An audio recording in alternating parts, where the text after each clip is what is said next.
Over to the passing attack, Jay, it was just a couple days ago that you were on Aaron Rodgers MVP 22-1? 30-1, Connor. 30-1! Yeah. So much better than the Giants 80-1 to win the NFC East, Jay. Yeah. And boy, you're number one, how much do you think this market is going to move by the end of the weekend after that performance by Rodgers? Not because of the stats, but because of how physically impressive he was. Yeah, well, the price is already, it's into 16-1 on DraftKings, and I think that's still even too big. Like, he looked to me like 2021 Aaron Rodgers. And just from a physical perspective, he sprinted last night more than he had in any game since 2018 by Next Gen Stats. And he didn't look as fast, he didn't look as quick, but he could move. He looked much more statuesque in those first two games. And to me, that's the key, is that if he's able to put up a game like that in his third game as a New York Jet, when Garrett Wilson, they haven't even found that connection yet. They're not fully clicking. As we see the tweet from Nate Tice, Aaron Rodgers has sprinted to find us reaching greater than 12 miles per hour. Matthew Berry can't reach that speed. 136.21 yards. Tonight, the most he sprinted in a game since 2018 per Next Gen Stats. I can't always reach that speed, but on Wednesdays when there's free popcorn at the calf. Oh, you're up to 14. Thank you very much. 14.5 exactly right. miles per hour. We should run those photos, because I took some photos of you while you were gobbling the popcorn. You're damn right. Like, I completely own it. Like, it's the best thing. Not only was it a good call by you for the early MVP odds, but Jay, you were also on Aaron Rodgers rushing a little bit more before the game. Take a listen from our best bets. It's a good call by you. Okay, my best bet, gentlemen, this is what betting's all about. This is what the forefathers really fought for. Taking Aaron Rodgers over 1.5 rushing yards at plus 100. You think Aaron Rodgers, the most kind of aware of everything going on around him, you think he isn't aware of everyone calling him a statue for the first 2 weeks of the season? Now he's on Primetime, Island game, Rodgers. His last 10 games as a Packer, he went over this 7 out of 10. And so I think that Rodgers, like Kirk Cousins had 4 carries on Monday Night Football. Like, I think that he'll have a carry and he'll go over 1.5 rushing yards. Nice job, Jay. Good call out. Yeah. Obviously, Rodgers just more mobile last night. The Patriots did not contain it all. They didn't respect the run from him, and he took advantage of it. There you go. I think that's the second play of the game where your bet cashed.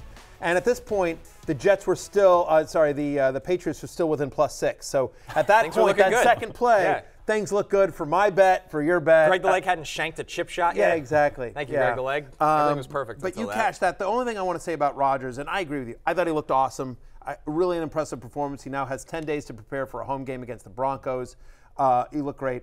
I just think fantasy-wise, like, I don't think you're getting 18 rushing yards every single week. And again, because the defense is so good, he had 21 fantasy points. He was great, but I would still say Aaron Rodgers is still a mid-tier QB2. I still don't think he's a QB1 for fantasy because I just don't think you can count on the rushing. And I do think that, you know, the passing touchdowns aren't, 281 passing yards and 2 passing touchdowns. Week 15 of 2021 was the last time he had more fantasy points than he did last night. I don't know that I'm going to see it consistently. Yep, that's fair. It's still going to be a ball control offense. Yeah. Yep, he's going to be very efficient though. Yeah, of course he's not going to hurt is. you with interceptions. He's not going to get sacked that much, even though he took the 2 last night. I'd be very excited if you're a Jets fan, Connor. Very, very excited. Walking on eggshells at all times, but fun night for the Jets. Yep. And a fun night for Garrett Wilson getting in the end zone on what was a tame night. Rodgers really made an effort to get Garrett Wilson that touchdown after he came up short on the pass before. But still, it feels like this connection is not where they expect it to be. We got to hear from Rodgers after the game on him and Garrett Wilson just being slightly off. The entire focus of all 3 defenses we played have been taking Garrett away.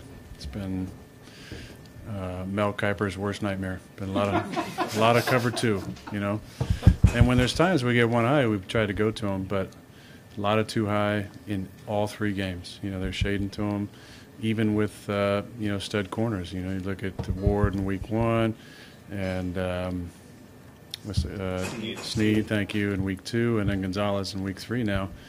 Not a lot of singles. So that's a tribute to Garrett and his talent.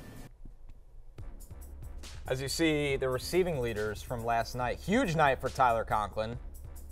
Just always early on that one. Tyler Conklin came to life. 5 catches on 6 targets, 93 yards. Lazard, still a thing, Matthew. He gets the touchdown on the first touchdown of the game. Mike Williams showing some flashes. Really should have had a touchdown in this. They gave him the big jump ball. He jumped hit him early. in the hands. He jumped early. Yeah. He was falling down as the ball was coming down and just couldn't secure it. So Mike Williams, better days ahead for him. kind of an uninspiring 5 for 33 and a touchdown for Garrett Wilson just because our expectations are so high. But if you really watch some couple close calls in this one, he could have had 7 catches for 70 yards in the touchdown. It feels like it's coming between these two. It should have had a second touchdown, but with the motion, illegal motion before the snap, and then Rodgers missed him on the throw. Like if just two little things change there, then all of a sudden he's looked at completely differently. 9 targets, I think you're completely fine. My question to you, Connor, is like, listen, everyone that has Garrett Wilson, you're like, okay, wasn't a huge game, but whatever. He got you a touchdown. He's not going to kill you this week. Yeah. You're happy with that performance. Points. It's fine. Sure. Absolutely great. So Alan Lazard, like the first week, we were sort of like, one was a free play, the other one was junk time. Now he gets another touchdown, and I can see people saying like, oh, is it Alan Lazard that, his BFF with Aaron Rodgers? Like, is Alan Lazard a thing? Mike Williams is working his way up, played more snaps. He's getting into there, got an end zone target. Yeah. And, of course, big game from Tyler Conklin. How do you see the complementary pass catchers of the Jets outside of Garrett Wilson moving forward? This is what they want to do. They want to spread the ball around where it's hard to be overly reliant on anybody besides Garrett Wilson and Breece Hall, because Breece obviously has huge touchdown equity as well. The Jets run a lot of empty, though. These guys are on the field. That's the thing. Mike Williams is coming off the ACL, so they've been ramping him up, but they're on the field a lot. I don't think anything's changing with Lazard. This is one thing I was off about. I thought Lazard would carry them until Mike Williams was ready to play 90% of the snaps. I think they just want everybody out there. They're going empty. He's daring people to blitz him, and then he throws to whoever's hot. And it's working. It's really worked through, especially the last 2 weeks. I don't have the stats in front of me, but I would bet if Aaron Rodgers isn't the fastest release time in the NFL, he's got to be top 3 or 5. I believe he is. And that the one throw in particular that will stick with me is that one over the middle to Tyler Conklin, where it was just like, that looked like 2019 Aaron Rodgers. Just like, that's the dragon that terrorized the Bears for all those years. Like, he looked like the same guy. So very exciting, Connor. Excited to see how it all goes wrong, as it typically does, but hopefully it doesn't. I'm with you on the Jets this year. But I want to be clear here just before. So for fantasy takeaway, you're not saying – you're saying, yes, Alan Lazard can continue to have some production, but also gets in the way of what Mike Williams can be. That's kind of how I look at it. So, like, are you picking anyone up? Are you if you have one of these guys, are you dropping Mike Williams? One more Conklin week like this, and he enters streaming territory in matchups, because Rodgers didn't move the first 2 weeks. Now he's moving, and that helped Conklin. Conklin was the guy flowing with him. Lazard to a degree too, which makes Lazard sometimes viable, but I still think it's a 2-man offense in terms of fantasy. And then Braylon Allen if you're desperate for flex. Because here's the thing, the Jets play a lot of bad teams. And when you play a lot of bad teams, you get your backup running back involved a lot. Like Bo Nix next week, the Vikings will be tough, but then it goes back down again. Like, it's not a crazy Buffalo schedule. at Pittsburgh. So over the next 4, 2 good offenses, 2 bad offenses. Last thing on Conklin here, which will I like Conklin. He's had production before. Rodgers is going to be the best quarterback he's ever played with by a mile, and you see the big game. But another thing is there's also it's a tight end. Sorry, my phone is blowing up. We're on TV, Matthew.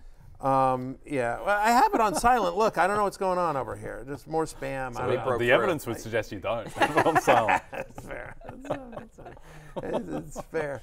But more importantly, right?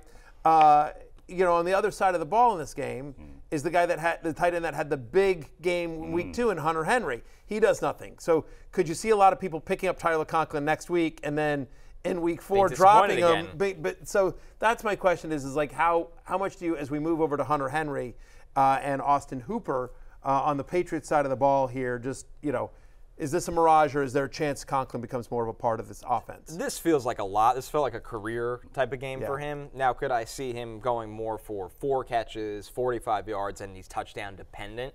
That's the route. But here's the thing. The tight end landscape in fantasy this year is complete hell right now. We have George Kittle hurt already. It's been a slow start for Kelsey and Mark Andrews and Dalton Kincaid.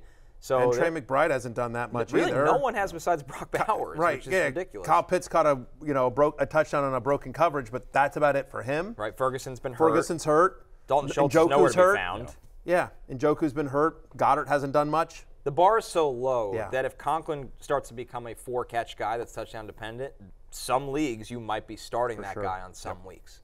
Hey, it's Matthew Berry from NBCSports.com and Rotoworld.com, and I want to thank you so much for watching whatever it is you just watched, or if nothing else, being too lazy to click out of the autoplay after this video started, after whatever it is you actually wanted to watch finished. But now that you're here, I'd like to take a moment here to ask you respectfully, respectfully now, okay? I'm asking you respectfully to subscribe to the NFL on NBC YouTube channel. You'll get the latest Roto-World fantasy news headlines, all sorts of great shows, including my own Fantasy Football Happy Hour. So go subscribe now. Again, I'm asking respectfully.